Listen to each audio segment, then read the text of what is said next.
12-13 बंदे उसमें शहीद हो गए। यानी कोई भी एक्शन लेने के लिए तैयार नहीं, हमारे हिस्स खत्म हो गए। यार कराची में आप देखो क्या हो रहा है, बाबर साहब आप देखिए इंसान मर रहा है या ये कुत्ते हैं। लोग बिल्ली को भी इस तरह नहीं मार सकते जिस तरह वो आप इंसानों को मार रहा है। एक जमाने में हम कहते थे कि इंसानी खून की बात करते थे, मैं तो भी बोलता हूं यार, मैं हल्फियत कहता हूं कि पाकिस्तान में सबसे जो सस्ता चीज है वो इंसानी खून है। यानी हुक्मरान को, लोगों को, पार्लियामेंटेरियन को बिल्कुल हिस्से नहीं है।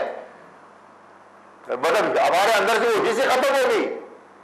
जब आपके अंदर से वो हिस्स खत्म हो जाए तो यही हालत पैदा होगी। आप समझे ये बेहिस्सी है, ये नालायकी है, बलूचिस्तान के मसाइल से लाताल्लुकी है। जो बलूचिस्तान में जो इंसानी खून की जो कीमत ही नहीं रही उससे बिल्कुल बेहिस्सी भी है, नालायकी भी है और इसमें मफादात भी है।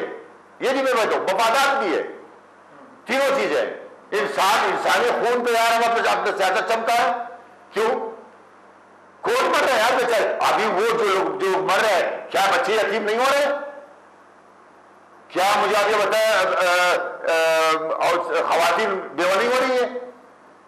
आप मुझे बताएं, जाकर उससे पूछो जिसके घर में आग लगी है, जिसका बेटा चला गया, जिसका जवान खावन चला गया, उनसे जाके पूछो, उस घर से जाके जरा पूछो कि क्या हाल है तुम्हारा।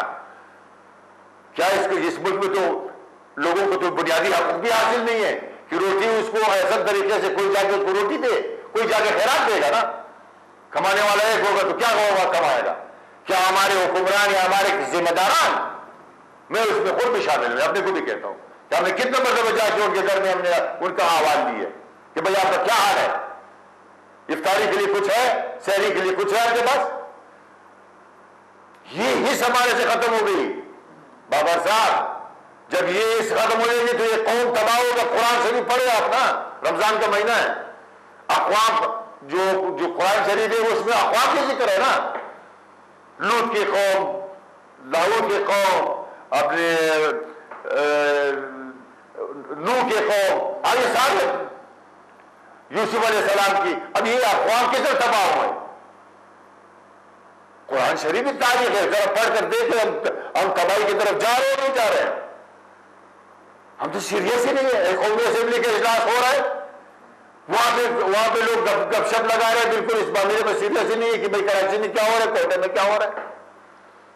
कोयटा का तो मेरा ख्याल किसी ने जिक्र ही नहीं की, ऐसे ही भाई नहीं का नाम ले लिया मगर उस पर रोशनी नहीं डाली किसी ने अभी तक। सब एक नुकता नजर ये है कि हम देखते हैं कराची में जब कत्ल गारतगरी होती है या हो रही है तो उसमें कहीं ना कहीं आवाज़ उठती है, मगर बलूचिस्तान के हवाले से उस कदर आवाज़ नहीं उठती। आप क्या समझते हैं कि बलूचिस्तान की आवाज़ को क्यों नहीं उठा? नहीं देखो ना, मैं नहीं कहता यार कराची की नहीं होनी चाहिए, होनी चाहिए। वो भी इंसान है, वो भी हमारे भाई, वो भी इंसान है, मर रहे हैं। और मुसलमान को तो यार इंसान तो है ना, वो मर रहे हैं नहीं मर रहे, हमें उस पर आवाज उठानी चाहिए। मगर मैं साथ ये भी कहता हूं कि जब आप बलूचिस्तान कहते हो, जब आप कौमी यकजहती के नाम लेते हो, कौमी मफादात के नाम लेते हो, तो क्या कोयटा शहर या बलूचिस्तान पाकिस्तान में नहीं है?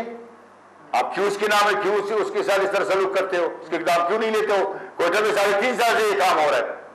मैं फिर ये कहूंगा कि नहीं, कराची की मसला भी बहुत ही संगीन है, बहुत ही सीरियस है, मगर कोयटा की भी है।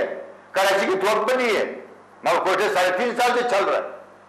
काश तक कोई गिरफ्तार हुआ है? आखिर ये कौन है, कौन मार रहा है? ये गैर बड़ी ताकतें जो जमीन निकल रहा है उसको या आसमान में चला जा रहा है, क्यों गिरफ्तार नहीं हो रहा है?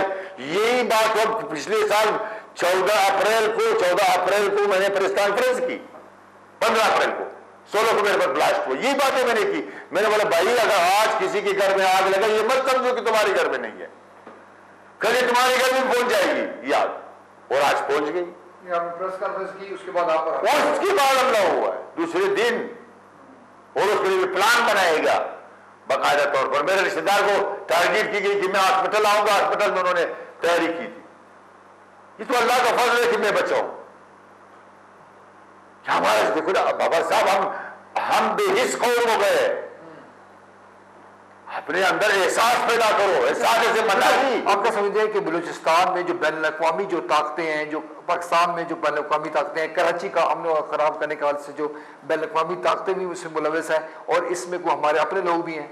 भाई जब तक हम खुद अंदर अंदरूनी उनके साथ शामिल नहीं होंगे, बैरूनी तो अपना एजेंडा तो इम्प्लीमेंट नहीं कर सकेगा।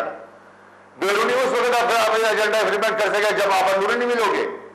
मुझे आप बताएं, तुर्की जब इराक पे हमला कर रहा था अमेरिका, टर्की से उन्होंने एयरबेस मांगी, टर्की ने दी? नहीं दी। उसने कहा भाई मैं नहीं दूंगा। क्यों दूं? हमें खुद मुख्तार कौम में नहीं दी उसने।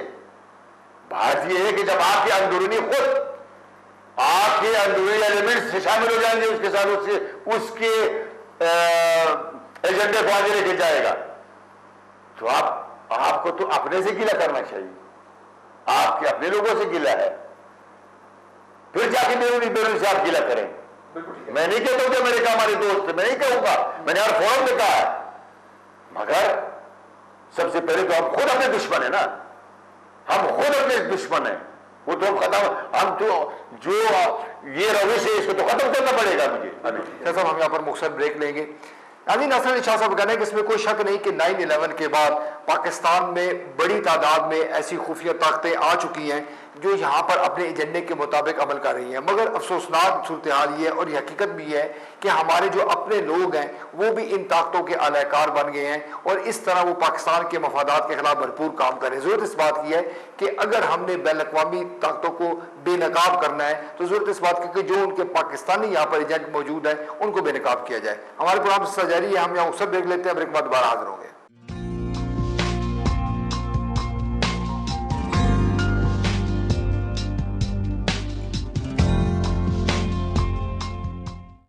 नाज़रीन, वेलकम बैक। अरे साहब, ये बताएं कि हम ये देखते हैं कि साबिक़ सदर परवेज़ मुशर्रफ के दौर में जब हालात ख़राब थे मगर इस कदर ज़्यादा नहीं थे, मगर अब ये देखते हैं कि एक जमहूरी निज़ाम है, अवाम के मुंतखब नुमाइंदे मौजूद हैं, मगर फिर भी कोई कारकर्दगी का मुजाहरा नहीं हो रहा। तो हम समझते हैं कि अगर ये सूरत हाल बरकरार रहती है तो न सिर्फ अवाम का अपने एतमाद पर से यकीन उठ जाएगा बल्कि जमहूरियत पर से भी उनका यकीन उठने का इम्कान है। देखो, ये डिपेंड करता है पार्लियामेंट पे कि पार्लियामेंट कितना खुद मुख्तार है, कितने वो अपने को मनवा सकता है, कितने अपने क़ुव्वत को मनवा सकता है पार्लियामेंट में।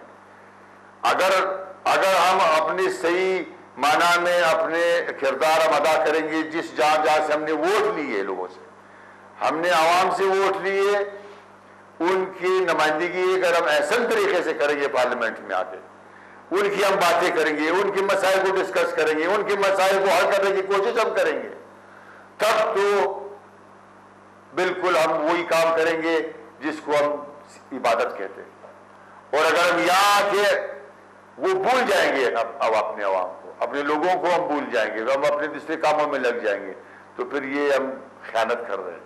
मैं समझता हूँ, मैं खुद अपने ज़ात को कहता हूँ, अगर मैं अपने मफादात के लिए मैं इज्तिमाई मफादात को भूल जाता हूँ, मुल्की मफादात को भूल जाता हूँ, अवाम की मफादात को भूल जाता हूँ, 18 करोड़ के अवाम की मफादात को मैं भूल जाता हूँ, तो गरीब अवाम की मफादात को मैं भूल जाता हूँ और अपने काम में लग जाता हूँ, अपने मफादात में हासिल करने में मैं लग जाता हूँ, तो क्या फिर मैंने खिदमत की है? नहीं की मैंने खिदमत।